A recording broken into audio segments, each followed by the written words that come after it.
Jadi kalau kutangkap benang merahnya, ada kesan atau ada pandangan bahwa swasta itu tidak mengkalkulasi dengan cermat perpindahan atau migrasi dari pengguna BBM subsidi ke non-subsidi. Nah, itu pernyataan dari pemerintah sendiri. Dari Kementerian SDM bilangnya ada perpindahan pengguna BBM subsidi ke non-subsidi, spesifiknya lagi non-subsidi ini ke SPBU swasta.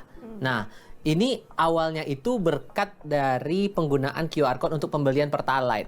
Nah, karena ada mekanisme khusus yang mewajibkan orang-orang tertentu aja yang bisa gunakan Pertalite itu, makanya orang berpindah-pindah nih. Mereka yang ngerasa masih tergolong mampu untuk membeli non-subsidi, daripada keribetan harus berpindah dengan BBM subsidi, terutama Pertalite dengan mekanisme yang syarat itu tadi, pakai QR Code, ya sekalian aja dia pindah ke BBM non-subsidi. Dan ternyata kalau versinya pemerintah nih bilangnya, ini tidak terkalkulasi cermat sama dari pihak swastanya. Alhasil, banyak yang berpindah, jumlah pemakaian atau jumlah konsumsi BBM non-subsidi di pihak swastanya makin tinggi, jumlahnya tidak terbayang akan sebanyak itu. Alhasil ya banyak kekosongan yang terjadi. Direktur Jenderal Migasnya Kementerian SDM waktu itu sampai bilang dinamika yang terjadi ini proses shifting katanya. Jadi ada beberapa banyak pengguna RON 90 shifting ke RON yang lain yang lebih tinggi. Ini maksudnya ke BBM non-subsidi yang RON-nya lebih tinggi, 92, 95, sampai 98. Dan ini disebutnya sebagai dinamika konsumsi aja sebetulnya.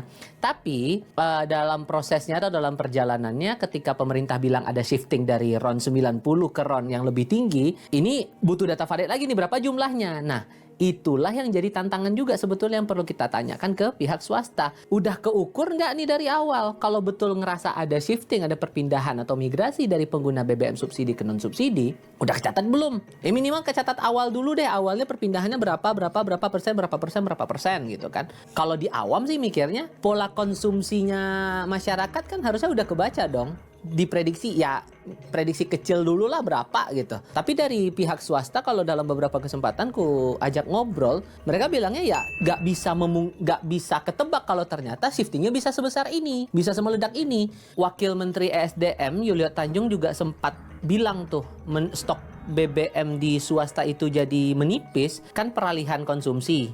Dan volumenya kalau versi pemerintah kecatatnya itu 1,4 juta kiloliter. Hal ini disebabkan penerapan kewajiban QR Code itu tadi buat pembelian Pertalite, BBM bersubsidi kan itu di SPBU punyanya Pertamina.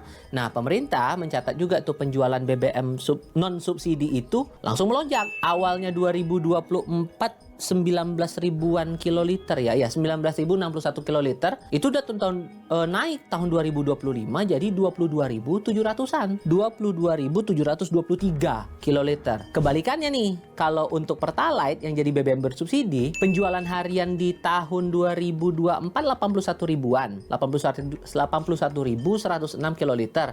Sekarang turun angkanya jadi 76.970 kiloliter. Kebaca dong, di situ emang ada pola perpindahan konsumsi dari yang subsidi ke non subsidi. Versinya pemerintah, aku bilang lagi, ada perpindahan di situ, tapi di sisi lain pihak swasta juga nggak bisa membendung perpindahan yang semasif itu. Alhasil, kau paham kan kalau SPBU swasta jumlahnya terbatas, nggak sama kayak Pertamina dari Sabang sampai Merauke pasti ada, di tiap titik pasti ada.